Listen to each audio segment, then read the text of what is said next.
This is the day that Lord has made. We will rejoice and we will be glad today. Praise the lord. ಈ ದಿವಸವನ್ನು ಕರ್ತನು ನೇಮಿಸಿದ್ದಾನೆ. ಈ ದಿವಸದಲ್ಲಿ ಆನಂದಿಸೋಣ, ಕರ್ತನಲ್ಲಿ ಸಂತೋಷಿಸೋಣ. Let's quickly turn our attention to the Gospel of John chapter 14 verse 16 onwards. ನಮ್ಮ ಗಮನವನ್ನ ಯೋಹಾನನ ಬರೆದ ಸುವಾರ್ತೆ 14ನೇ ಅಧ್ಯಾಯ 16, 17ನೇ ವಾಕ್ಯಗಳನ್ನು ನೋಡಿಕೊಳ್ಳೋಣ. Here Jesus is speaking about the Holy Spirit. ಇಲ್ಲಿ ಯೇಸು ಸ್ವಾಮಿ ಪವಿತ್ರಾತ್ಮನ ಬಗ್ಗೆ ಮಾತಾಡ್ತಾ ಇದ್ದಾನೆ. Says, I will ask the Father, he will give you another comforter. ಇಲ್ಲಿ ಸ್ವಾಮಿ ಹೇಳ್ತಾನೆ, ಆಗ ನಾನು ತಂದೆಯನ್ನು ಕೇಳಿಕೊಳ್ಳುವೆನು, ಆತನು ನಿಮಗೆ ಬೇರೊಬ್ಬ ಸಹಾಯಕನನ್ನು ನಿಮ್ಮ ಸಂಗಡ ಇರುವುದಕ್ಕೆ ಕೊಡುವನು. In amplified version, the word comforter have a many meaning. That in Greek translation there are many meanings in that word. Amplified ಭಾಷಾಂತರದಲ್ಲಿ, ಗ್ರೀಕ್ ಭಾಷಾಂತರದಲ್ಲಿ ಅನೇಕ ರೀತಿಯಾದಂಥ ಅರ್ಥಗಳು ಈ ಕನಿಕರವನ್ನ ಸಹಾಯ ನೀಡುವವನ ಬಗ್ಗೆ ಉಲ್ಲೇಖವಾಗಿದೆ. The original text about the comforter means parakletos. ಸಂತೈಸುವಾತನು ಎಂಬ ಪದದ ನಿಜವಾದ ಒಂದು ಭಾಷಾಂತರ ಪ್ಯಾರಾಕ್ಲೋಟ ಎಂಬುದಾಗಿ.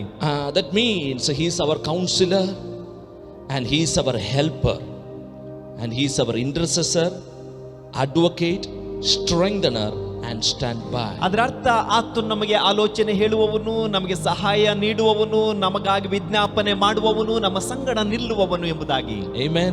He is our strengthener in any situation. ಎಲ್ಲ ಪರಿಸ್ಥಿತಿಗಳಲ್ಲೂ ನಮ್ಮನ್ನ ಬಲಪಡಿಸುವ ಆತನು. And next word says, he may be with you forever. ಇಲ್ಲಿ ಮುಂದಿನ ವಾಕ್ಯ ಹೇಳ್ತದೆ, ಆತನು ನಿತ್ಯಕ್ಕೂ ನಿಮ್ಮ ಸಂಗಡ ಇರುತ್ತಾನೆ. Holy Spirit is not just coming or visiting you and leaving you. ಪರಿಶುದ್ಧಾತ್ಮನು ಬಂದು ಕೇವಲ ನಿಮ್ಮನ್ನ ಸಂಧಿಸಿ ಹಾಗೆ ಬಿಟ್ಟು ಹೋಗುವುದಿಲ್ಲ. He will be with you forever. ಆತನು ನಿತ್ಯಕ್ಕೂ ನಿಮ್ಮೊಂದಿಗೆ ಸದಾಕಾಲವಿರ್ತಾನೆ. That is called, we are becoming the living temple of God. ಇದು ಈ ರೀತಿಯಾಗಿ ನಾವು ನಿಜವಾದ ಜೀವ ಸ್ವರೂಪನಾದ ದೇವರ ಆಲಯವಾಗುವಂತದ್ದು. Through the Holy Spirit you became the living tabernacle of God. ಪವಿತ್ರಾತ್ಮನ ಮೂಲಕ ನೀವು ಜೀವಂತ ದೇವದರ್ಶನ ಗುಡಾರವಾಗ್ತೀರಾ. You know verse 17, that's very beautiful. 17ನೇ ವಾಕ್ಯ ಬಹಳ ಸುಂದರವಾಗಿದೆ. It says, when the Spirit of truth comes, whom the world cannot receive because it does not see him or know him. ಆ ಸಹಾಯಕನು ಯಾರಂದ್ರೆ ಸತ್ಯದ ಆತ್ಮನೇ. ಲೋಕವು ಆತನನ್ನ ನೋಡದೆಯೂ ತಿಳಿಯದೆಯೂ ಇರುವುದರಿಂದ ಆತನನ್ನ ಹೊಂದಲಾರದು, ನೀವು ಆತನನ್ನು ಬಲ್ಲಿರಿ. Amen. The world cannot understand the Holy Spirit. The world cannot recognize the Holy Spirit, but you know the Holy Spirit. ಲೋಕವು ಪವಿತ್ರಾತ್ಮನನ್ನ ತಿಳಿದುಕೊಳ್ಳಲಿಲ್ಲ, ಲೋಕವು ಪವಿತ್ರಾತ್ಮನನ್ನ ಅರಿಯಲಿಲ್ಲ, ಆದ್ರೆ ನಿಮಗೆ ಪವಿತ್ರಾತ್ಮನ ಬಗ್ಗೆ ಗೊತ್ತಿದೆ. Why?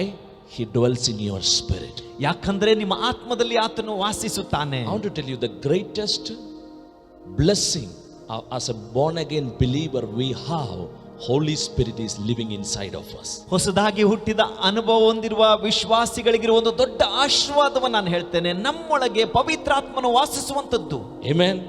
Holy Spirit, he helps you 24/7. ಪವಿತ್ರಾತ್ಮನು ದಿನದ 24 ತಾಸು ನಮಗೆ ಸಹಾಯ ಮಾಡ್ತಾನೆ. He is for you in any situation in your life. ನಿಮ್ಮ ಜೀವಿತದ ಯಾವುದೇ ಪರಿಸ್ಥಿತಿ ಆಗಿದ್ರೂ ನಿಮಗಾಗಿ ಆತನು ಇರುತ್ತಾನೆ. That's why the word of God says, you know him because he abides with you and he will be in you.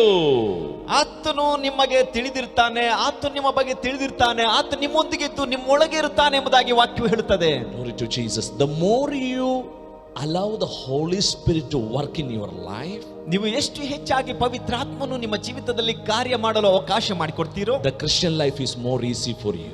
ಆಗ ಕ್ರೈಸ್ತಿಯ ಜೀವಿತ ನಿಮಗೆ ಬಹಳ ಸುಲಭವಾಗ್ತದೆ. Without the empowerment of the Holy Spirit, Christian life is very difficult. ಪವಿತ್ರಾತ್ಮನ ಬಲವಿಲ್ಲದೆ ಕ್ರೈಸ್ತಿಯ ಜೀವಿತ ನಡೆಸುವುದು ಬಹಳ ಕಷ್ಟ. That's why Jesus told, Acts chapter 1 verse 8 says, when the Holy Spirit comes upon you, you shall receive power. ಅದಕ್ಕಾಗಿ ಅಪೊಸ್ತಲರ ಕೃತ್ಯ 1ನೇ ಅಧ್ಯಾಯ 8ನೇ ವಾಕ್ಯ ಹೇಳ್ತದೆ, ನೀವು ಪವಿತ್ರಾತ್ಮನು ನಿಮ್ಮ ಮೇಲೆ ಬರಲು ಆಗ ನೀವು ಬಲವನ್ನು ಹೊಂದಿಕೊಳ್ಳುತ್ತೀರಿ ಎಂಬುದಾಗಿ. You shall receive power. The word power means in Greek says dunamis. ನೋಡ್ರಿ, ಇಲ್ಲಿ ಬಲ ಎಂಬ ಪದ ಗ್ರೀಕ್ ಭಾಷೆಯಲ್ಲಿ ಡುನಾಮಿ ಎಂಬುದಾಗಿ. Dunamis means out of that word derived dynamite. ನೋಡ್ರಿ, ಡ್ಯುನಾಮಿಸ್ ಎಂಬ ಪದದಿಂದಲೇ ಡೈನಾಮಿಟ್ ಎಂಬ ಪದ ಅರ್ಥಕ್ಕೆ ಬಂದಿರುವಂತದ್ದು. That means explosive power. ಅಂದ್ರೆ ಬಹಳ ಪ್ರಬಲವಾದ ಒಂದು ಶಕ್ತಿ. The greatest power what you have, it is the Holy Spirit who is inside of you. ನಿಮ್ಮೊಳಗಿರುವ ಬಲವಾದ ಶಕ್ತಿ ಯಾವುದಂದ್ರೆ ನಿಮ್ಮೊಳಗಿರುವ ಪವಿತ್ರಾತ್ಮನು. Because of the Holy Spirit inside of you, you are no more a weak person, you are strong in the Lord. ನಿಮ್ಮೊಳಗೆ ಪವಿತ್ರಾತ್ಮನು ಇರುವುದರ ನಿಮಿತ್ತ ನೀವು ಬಲಹೀನರಲ್ಲ, ನೀವು ಬಲಿಷ್ಠರಾಗಿದ್ದೀರಿ. Hallelujah.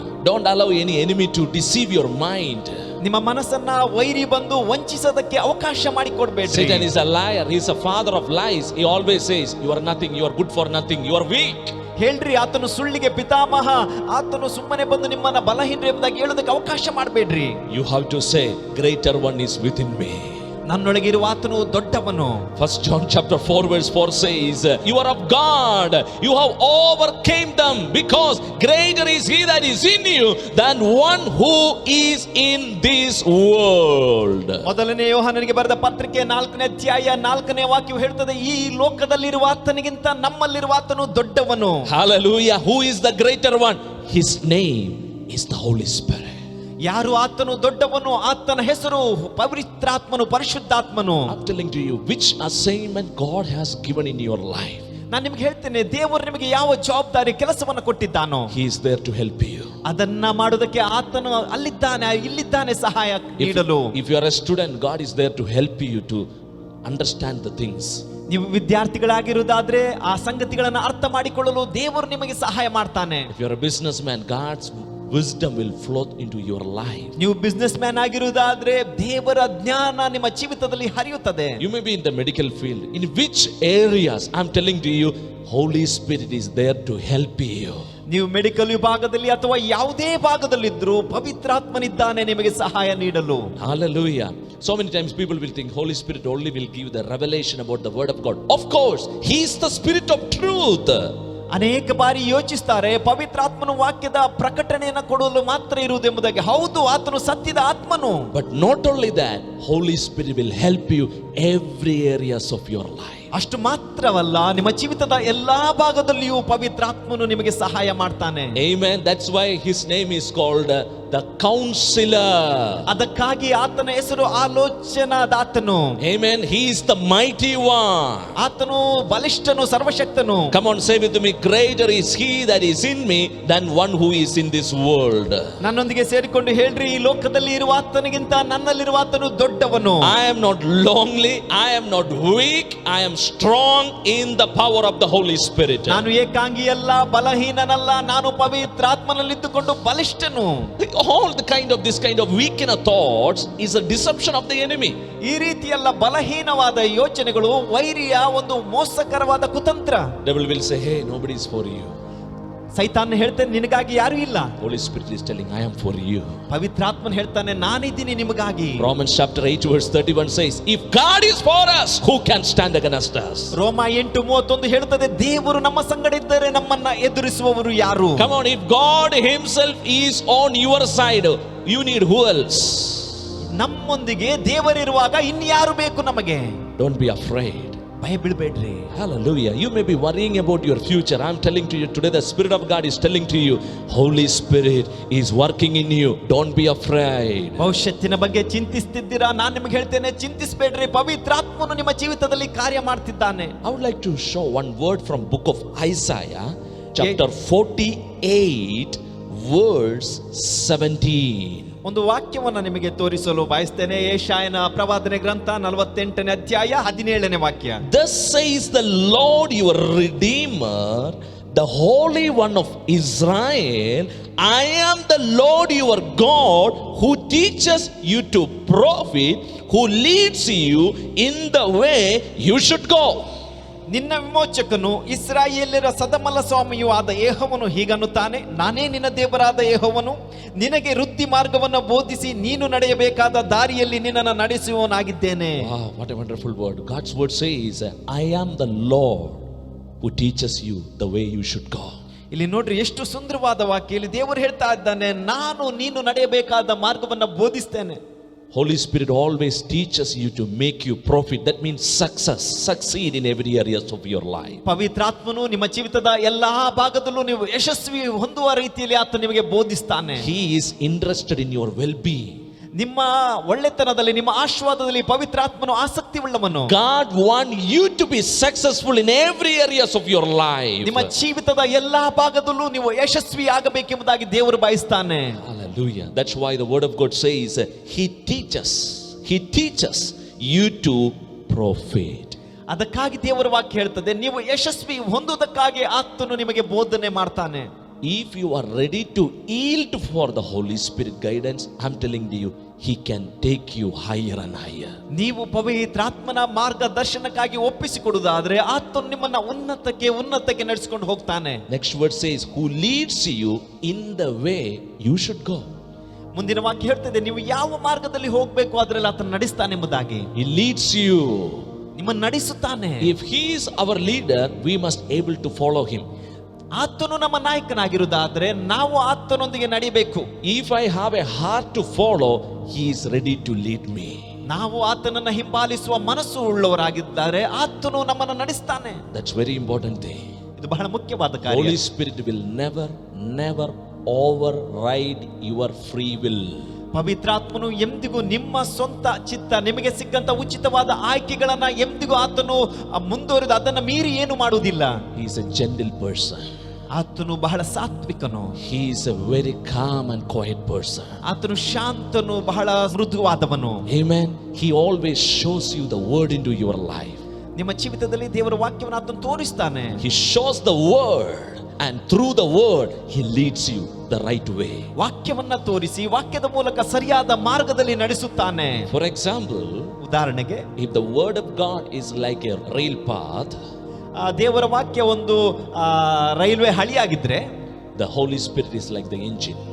ಪವಿತ್ರಾತ್ಮನು ಆ ರೈಲ್ವೆ ಇಂಜಿನ್ ಇದ್ದಾಗೆ. Amen. Without the word, the Spirit of God will never ever move. ದೇವರ ವಾಕ್ಯ ಇಲ್ಲದೆ ಪವಿತ್ರಾತ್ಮನು ಎಂದಿಗೂ ಮುಂದೆ ಚಲಿಸುವುದಿಲ್ಲ. The word and the Spirit functions together in your life. ವಾಕ್ಯ ಮತ್ತು ಪವಿತ್ರಾತ್ಮನು ನಿಮ್ಮ ಜೀವಿತದಲ್ಲಿ ಒಟ್ಟಾಗಿ ಕಾರ್ಯವನ್ನ ಮಾಡುತ್ತದೆ. Hallelujah.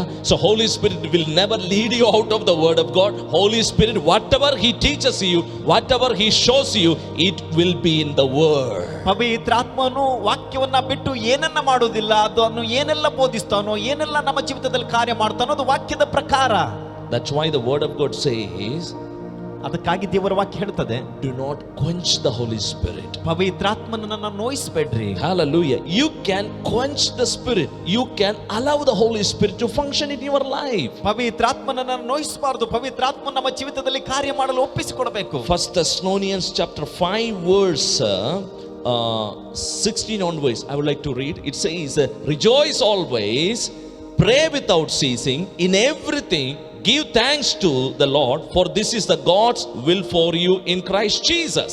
ಮೊದಲನೇ ಥೆಸಲೋನಿಕದವರಿಗೆ ಬರೆದ ಪತ್ರಿಕೆ 5ನೇ ಅಧ್ಯಾಯ 16ನೇ ವಾಕ್ಯದ ನಂತರ ನಾನು ಓದ್ತೇನೆ. ಯಾವಾಗಲೂ ಸಂತೋಷಿಸಿರಿ, ಎಡೆಬಿಡದೆ ಪ್ರಾರ್ಥನೆ ಮಾಡಿರಿ, ಎಲ್ಲದರಲ್ಲಿಯೂ ಕೃತಜ್ಞತಾ ಸ್ತುತಿ ಮಾಡಿರಿ. Next word says, do not quench the Spirit.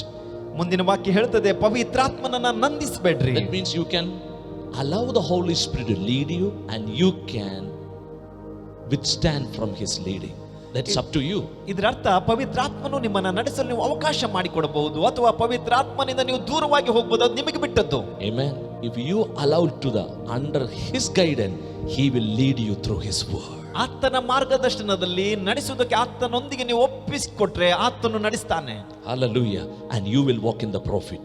ಆಗ ನೀವು ಯಶಸ್ವಿಯಾಗಿ ನಡೀತೀರಾ. You will walk in the success. ನಿಮ್ಮ ಜೀವಿತದಲ್ಲಿ ಯಶಸ್ವಿ ಹೊಂದ್ತೀರಾ. You will go from glory to glory. ಮಹಿಮೆಯಿಂದ ಮಹಿಮೆಗೆ ಹೋಗ್ತೀರಾ. Favor to favor you shall see in your life. ನಿಮ್ಮ ಜೀವಿತದಲ್ಲಿ ಎಲ್ಲಾ ಕಾರ್ಯದಲ್ಲೂ ಆಶೀರ್ವಾದ ದಯೆಯನ್ನು ಹೊಂದಿಕೊಳ್ತೀರಾ. Amen.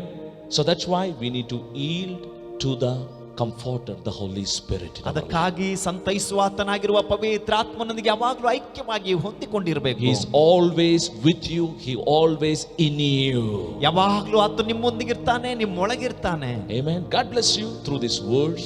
ಈ ವಾಕ್ಯಗಳ ಮೂಲಕ ದೇವರು ನಿಮ್ಮನ್ನು ಆಶೀರ್ವದಿಸಲಿ.